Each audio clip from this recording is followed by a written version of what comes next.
Folks, let me tell you something. There is a Democrat running for the United States Senate in Michigan who has an Iran problem, a socialism problem, and a Barack Obama problem, and he just won. His name is Abdul El-Sayed, and the Democrat Party just handed him their Senate nomination on a silver platter. Welcome, welcome, welcome, music lovers, thrill seekers, and conversationalists all across this great fruited plain. The Excellence in Podcasting Network, Rush Hour, the daily audio news extravaganza, America's #1 source for truth, clarity, and the occasional gut laugh at the expense of people who really, truly deserve it. I'm Rick LaBelle.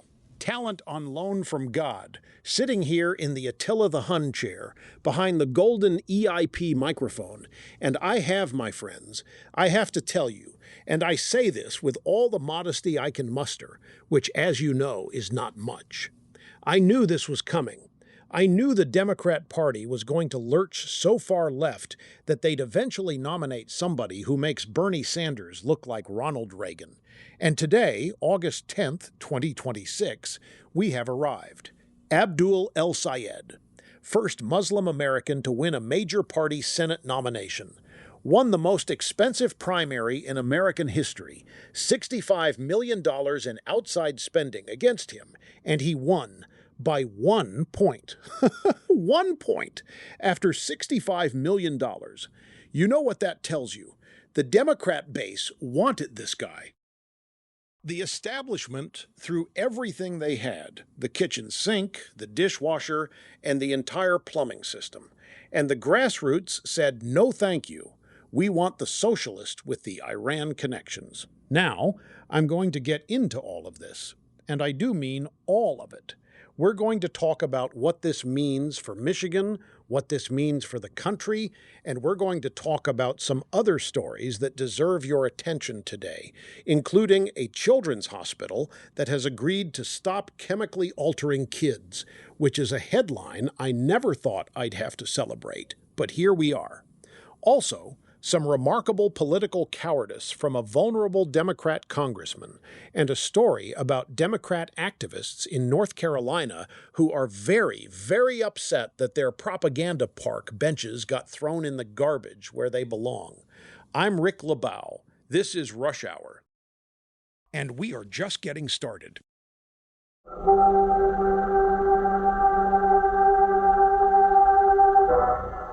Abdul El-Sayed just won the Michigan Democrat Senate primary, and I want you to understand what that means. Not just what it means symbolically, not the history book stuff that the drive-by media is going to gush over from now until November. I want you to understand what it means for the people of Michigan, for this country's foreign policy, and for the Democrat Party's complete and total ideological surrender to its most radical wing. Let's start with the basics. El-Sayed is a socialist, not the soft European, I just want free college kind of socialist. The man has ties and sympathies that extend well beyond a basic desire for government health care. He has documented associations and expressed views that should give any serious person pause. And it did. $65 million worth of pause poured in by the Democrat establishment, and they still couldn't stop him. Now, here is where I want to slow down, because I know the drive-by media is going to cover this nomination the way they cover everything the left does, with breathless admiration and zero curiosity. Historic, groundbreaking, a new chapter, and they will not ask the questions that should be asked. So let me ask them. Abdul El-Sayed has a socialism problem. Fine, lots of Democrats do. But he also has an Iran problem. This is a man whose views on Iran, on U.S. foreign policy in the Middle East, on the Islamic Republic, are going to be a very significant issue in the general election, or should be. Now, I say should be because in a rational world with a functioning press corps, these associations and positions would be front-page news. But our press corps is not functioning. Our press corps is the drive-by media. They pull up, fire a few rounds in the direction of any Republican who sneezes wrong, and then they drive away, leaving facts bleeding on the curb. Here is what we know. The Islamic Republic of Iran is right now in the process of, as serious national security analysts have noted, rewiring its entire proxy network. They are making themselves harder to hit, harder to isolate, harder to sanction. They are building redundancies into their relationships with Hezbollah, with the Houthis, with militias in Iraq and Syria. They are preparing for a long game. And the United States, under President Trump, is currently playing a patient economic pressure campaign, what the president himself described as low-keying Iran. Now, I happen to think the patient approach has merit. Economic pressure done right is devastating. The Iranians know this. Their economy is a disaster. Their currency is essentially wallpaper. Their people are suffering, and the regime knows the clock is ticking. And you do not solve the Iran problem with another military campaign that costs us $1 trillion and 15 years of headaches. The mullahs need to be squeezed, not inflated into martyrs. But, and this is the key, you have to actually be committed to the squeeze. You cannot low-key Iran while simultaneously having a United States senator from Michigan who thinks the Islamic Republic deserves the benefit of the doubt. You cannot sanction your way to victory while the minority party's new star is cozying up to Barack Obama and hoping the former president campaigns with him. And speaking of Barry Obama, El-Sayed called him up after the primary. Let that sink in. He went to Obama, the man who gave the Iranians $150 billion in the dead of night via unmarked pallets, the man whose deal with the Islamic Republic was such a masterpiece of American capitulation that even the Europeans eventually had to admit it wasn't working. That is El-Sayed's phone-a-friend. That is his spiritual and political godfather. My friends, this is not complicated. The Democrat Party in Michigan just nominated a man whose views on one of America's most dangerous adversaries are wildly out of step with the American national interest. And they did it after their establishment spent $65 million trying to stop it, which means this was not an accident. This was not a fluke. This is the Democrat base speaking clearly. Now, here's what I find endlessly amusing about all of this. The very same Democrat establishment that spent $65 million opposing this man is now going to line up behind him. They're going to endorse him. They're going to fundraise for him. They're going to appear on stages with him because that's who they are. They have no convictions, only allegiances. They lost the argument, so now they're going to join the team. Senator Chris Murphy of Connecticut, we'll get to him more in a moment, went on television this weekend and said he would support a bad deal with Iran. His words, a bad deal. He wants out of the conflict so badly that he is publicly willing to say, yes, a bad deal is fine. Let's sign it. This is a sitting United States senator openly advocating for American capitulation to a regime that is actively building nuclear weapons and calls for the destruction of our allies. And this is the environment that El-Sayed is being elevated into. The radical left, which now is the Democrat Party, has essentially decided that American strength on the world stage is the problem, not the solution. Meanwhile, back in reality, which is where we live, my friends, you and I, the Iranians are not reforming. They are not moderating. They are rewiring their proxy networks, stockpiling leverage, and waiting to see who blinks. Here's my prediction. Don't doubt me. El-Sayed wins the nomination, gets the full support of the National Democrat apparatus and all of Obama's Rolodex, and becomes a first-term senator who is immediately elevated as the new face of the Democrat Party. The drive-by media will do for him what they did for Obama in 2004. They will make him a star. They will give him speaking slots. They will run profiles about his childhood, his vision, his authentic grassroots appeal, and they will not ask him a single hard question about his Iran positions until it is far too late. See, that's how this works. The machine doesn't care about ideology. The machine cares about electability.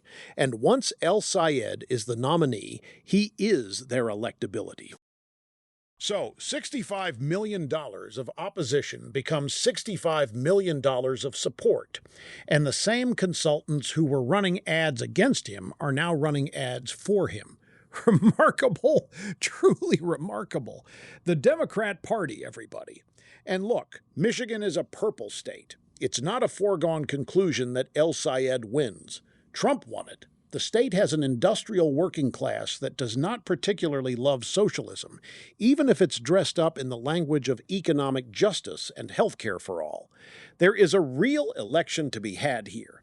But the question for Michigan voters is whether they are paying attention, whether they understand that a vote for Abdul El-Sayed is a vote for a man who had the entire Democrat establishment, $65 million, and the weight of incumbency arrayed against him, and won anyway. He won because the people who showed up wanted what he's selling. And what he's selling is not good for Michigan. It's not good for the country. And it is certainly not good for our posture against the Islamic Republic of Iran. My friends, the Democrat Party used to at least pretend to be the party of national security.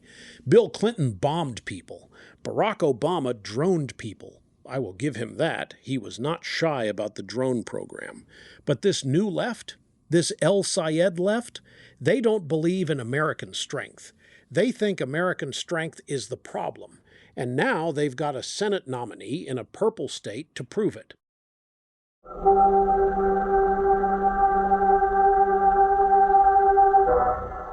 All right, let's run through the roundup.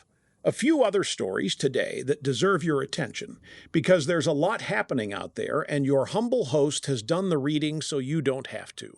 First up, and this one is just delicious, Connecticut Children's Medical Center has agreed to stop giving sex-change drugs to minors.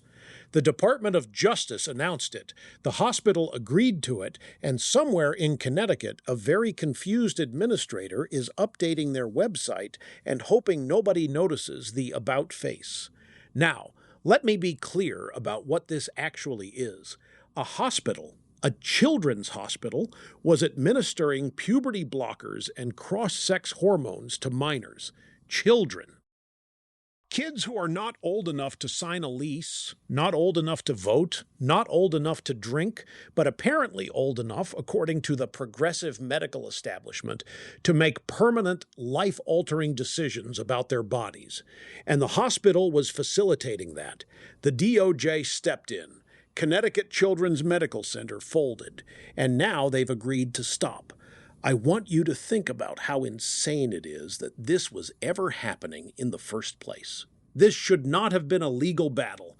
This should not have required a Department of Justice investigation and a formal agreement. This should have been stopped at the level of basic medical ethics, do no harm, which has apparently been reclassified by the American medical establishment as a form of bigotry. But the Trump DOJ is doing the work. The hospital is backing down, and if you are a parent in Connecticut, you should know the name of every administrator who authorized this program and ask them directly why it took a federal investigation to make them stop. Good outcome. Should have happened faster. Moving on. Second item in the roundup, and I love this story more than I can adequately express. Gabriel Vasquez, Democrat congressman, vulnerable district, battleground race. He voted against the big, beautiful bill, which, if you are keeping score at home, included a no tax on tips provision. He voted against it, against no tax on tips, for the working people, the servers, the bartenders, the delivery drivers, the people who make their living on what customers leave on the table. He voted no. And then, a few weeks later, he introduced his own bill. His own bill! He called it the Tips Act. a permanent no tax on tips policy. He voted against it and then introduced his own version of it. Now, my friends, I want to be a little charitable here. I want to be the bigger man. Perhaps Congressman Vasquez had a road to Damascus moment. Perhaps he looked at his poll numbers, saw that he was losing his district, and suddenly felt a deep, sincere, policy-driven conviction that tips should not be taxed. Perhaps. Or, and I'm just spitballing here, he is a politician in a tight race who realized he cast a bad vote and is now attempting, with all the subtlety of a man wearing a disguise that includes a fake mustache, to pretend he didn't cast it. This is classic. This is textbook. Vote against a popular provision that helps working Americans keep their tips. Then repackage the same idea and call it your own 3 weeks later, and hope your constituents aren't paying attention. The drive-by media will not call it out. They never do when it's a Democrat. But I am calling it out right here on the golden EIP microphone for the record. Gabriel Vasquez voted against no tax on tips. Write it down. Remember it in November. Third and finally, the DSA bench situation in Wilmington, North Carolina. Oh, I love this one.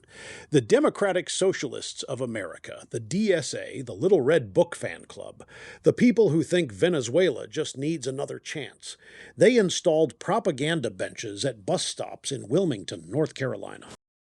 Coastal town, lovely area. And apparently the DSA decided it was an ideal location for some publicly placed ideological recruitment materials. The city had the benches removed, and now the DSA activists are upset. They are upset, folks. Their benches got thrown away, and they are devastated. Now, here's the thing. The DSA wants to abolish private property. That is literally a core tenet of their ideology. Everything should belong to the collective. Nothing should be owned by individuals. Private ownership is exploitation. You've heard the arguments. And yet, when the collective, in the form of the duly elected local government, decided that the public bus stops would not be used for DSA propaganda, the DSA activists were upset that their stuff got taken. Their stuff. The stuff they put on the public property that they don't believe in owning. I cannot make this up. I cannot.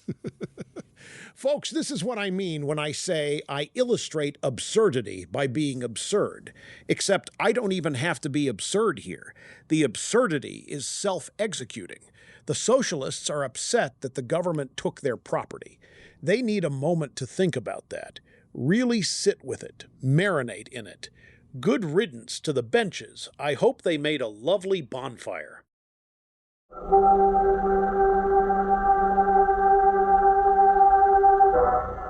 My friends, we are coming up on the end of another edition of Rush Hour, and I want to leave you with something worth carrying around. This country is in a fight. Not the manufactured, hand-wringing fight that the drive-by media invents every 3 weeks to keep you distracted and demoralized. A real one. A fight over what kind of country we are going to be. On one side, you have people like Abdul El-Sayed, who just won a major party Senate nomination on a platform that would have been considered fringe radicalism 15 years ago.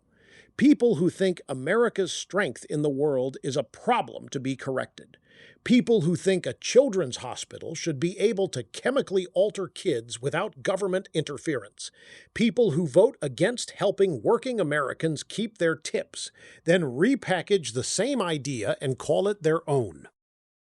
On the other side, and I believe this with every fiber of my being, is a country full of people who still believe in the things that made America great. Common sense, work, freedom, the idea that the government exists to serve you, not the other way around. The idea that your children belong to you, not to the progressive medical establishment. The idea that your tips are yours. Those people exist in huge numbers. They showed up in 2024. They are going to show up again. The left is counting on your exhaustion. They are counting on you tuning out, giving up, deciding the fight isn't worth it. Don't give them that. Don't give them anything. America doesn't need to be managed by experts. It doesn't need to be guided by socialists. It doesn't need senators with Iran problems and Obama endorsements. It needs you paying attention, staying in the fight, and refusing to let the narrative get written without your voice in it. That is what Rush Hour is here for. Every day, behind this microphone, with half my brain tied behind my back, just to make it fair. I'm Rick LeBow. This has been Rush Hour. Same time tomorrow, if they let us back on.